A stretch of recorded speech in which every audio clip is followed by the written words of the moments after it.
Olá, tudo bem? Eu sou o Alexandre Inácio, aqui do canal Pais ao Alto, e hoje eu quero falar com você sobre Chesterton e os Contos de Fadas.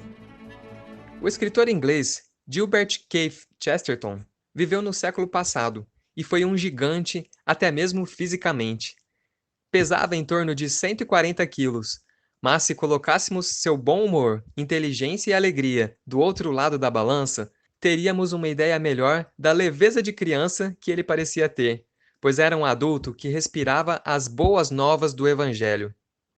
Quando, durante a Segunda Guerra Mundial, uma patriota o viu andando pelas ruas de Londres, longe da guerra, e lhe perguntou indignada por que ele não estava na frente, ele olhou para sua barriga e respondeu: Cara madame, se a senhora der uma rápida olhada deste lado, vai ver que já estou. Não era frente de batalha, mas ele estava sempre na frente com aquele abdômen. Na frente ia também sua saudável praticidade, acompanhada de um bom senso de realidade. Certa vez, quando lhe perguntaram qual o único livro que gostaria de ter caso fosse parar numa ilha deserta, ele respondeu: Já sei, um guia prático para a construção de navios. Chesterton participava de muitos debates públicos.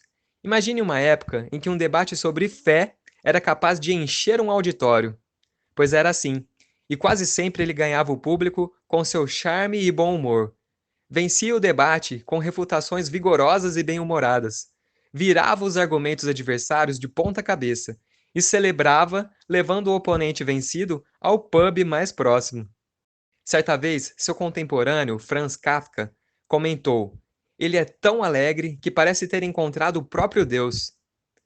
Ao contrário dos gnósticos, que ao olhar para o mundo com problemas, costumam erroneamente culpar o Criador, como se Deus fosse mau e eles, criaturas, fossem os bons que detêm o conhecimento, a gnose, para tudo consertar, Chesterton humildemente reconhecia nele mesmo as tendências contra as quais todos devemos lutar, que são consequências da queda, do pecado original. Quando o jornal London Times pediu a alguns escritores que respondessem à pergunta "O que há de errado com o mundo?", Chesterton enviou a resposta mais sucinta: Prezados senhores, eu, atenciosamente, G. K. Chesterton. Ou seja, o problema do mundo, obviamente, não está em Deus que o criou, está no fato de que eu não sou mais santo e preciso ser. Vemos isso também nas palavras de Padre Brown, seu personagem fictício que solucionava crimes e mistérios, em histórias no estilo de Sherlock Holmes. Neste detetive de batina, podemos notar o profundo conhecimento sobre o ser humano, que o padre aprendia também nas confissões que atendia. Nas palavras dele, você pode achar um crime horrível porque não seria capaz de cometê-lo. Eu o acho horrível porque eu seria. Em episódios anteriores, falamos aqui sobre histórias, os mitos gregos, também a mitológica história de Tolkien no livro O Senhor dos Anéis. Agora quero chamar a atenção também para os contos de fadas. Em seu livro Ortodoxia, Chesterton faz uma belíssima defesa deste tipo de literatura. Num pequeno trecho, ele diz assim, abro aspas, O que me interessa agora é aquela ética e filosofia que nasceu dos velhos contos de fadas. Se me propusesse a descrevê-la pormenorizadamente, poderia apontar os muitos e nobres princípios contidos em tais contos. Temos a lição do cavalheirismo que nos é dada por Jack, o matador de gigantes.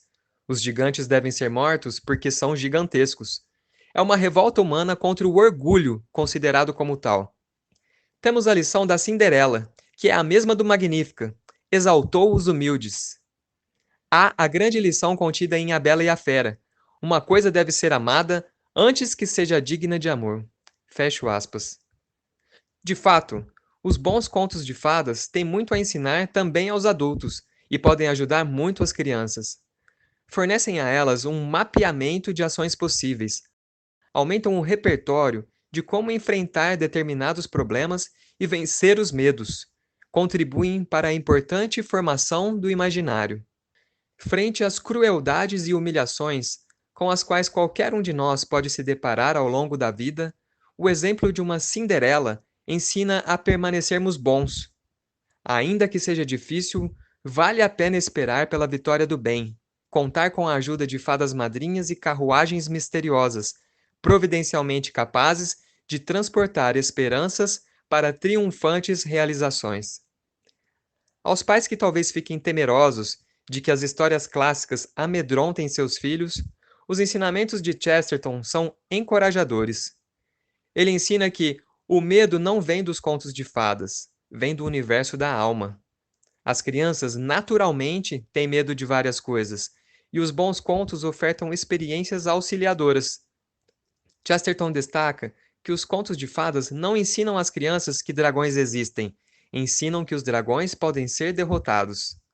Leio agora mais um pouco de Chesterton sobre este assunto, desta vez em seu outro livro, Tremendas Trivialidades. Abro aspas. Os contos de fadas não são responsáveis por produzir nas crianças o medo ou qualquer uma de suas formas.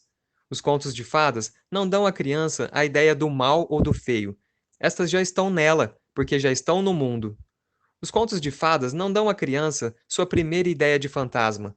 O que lhe dão é a sua primeira ideia clara da possível derrota de um fantasma. O bebê conhece intimamente o dragão desde que começa a imaginar. O que o conto lhe dá é um São Jorge para matá-lo. O que o conto de fadas faz é exatamente isto. Acostuma, através de uma série de imagens claras, a ideia de que esses terrores ilimitados têm um limite, que esses inimigos sem forma têm como inimigos os cavaleiros de Deus, que há no universo algo mais místico do que a escuridão e mais forte do que o medo intenso. Quando era criança, uma vez olhei fixamente para a escuridão, até que todo o seu vulto negro se tornasse um gigante negro, mais alto do que o céu. Se houvesse uma estrela, ela apenas o tornaria um ciclope. Mas os contos de fadas restauraram a minha saúde mental, pois no dia seguinte li um autêntico relato de como um gigante negro com um olho só, de dimensões muito parecidas, havia sido enganado por um menino pequeno como eu, com a mesma inexperiência e status social ainda mais baixo, por meio de uma espada, algumas charadas ruins e um coração valente. Às vezes o mar, à noite, parecia tão temível quanto um dragão. Mas então, travei conhecimento com muitos filhos mais novos e pequenos marinheiros, para quem um dragão ou dois eram tão simples quanto o mar. Tome, por exemplo, o mais terrível dos contos de Grimm, em Acontecimentos e Imagens, o excelente conto do Menino que Não Sabia Tremer, e você verá o que quero dizer. Há choques vivos nesse conto. Lembro-me especialmente das pernas de um homem que caíam sozinhas pela chaminé e andavam pela sala até se reunirem com a cabeça decepada e o corpo que desciam a chaminé atrás delas. Mas o núcleo da história e dos sentimentos do leitor não é que essas coisas fossem assustadoras, mas o fato muito mais chocante de que o herói não se assustava com elas. A mais amedrontadora de todas essas maravilhas era sua própria ausência de medo. Batia nas costas dos fantasmas e convidava os demônios a beber vinho consigo. Muitas vezes, na juventude, sufocado por alguma morbidez moderna, rezei por uma dose dupla de sua coragem. Fecho aspas. Tenhamos nós, pais, também a coragem de ler boas histórias a nossos filhos. Vivenciemos com eles a experiência do maravilhamento, aquele tão presente em crianças que se alegram nos pequenos detalhes. Pois enquanto alguém já mais crescido ficaria impressionado se abrisse uma porta e desse de cara com um dragão, um bebê pequeno fica maravilhado simplesmente com o abrir desta mesma porta. E ao nos maravilharmos em contemplar as belezas criadas na história de nossas vidas, que nos voltemos ao divino autor, que também é Pai, com alegria e gratidão que não devem caber dentro do peito. Se você gostou, compartilhe com seus amigos. Fique com Deus e reze por nós. Paz ao alto.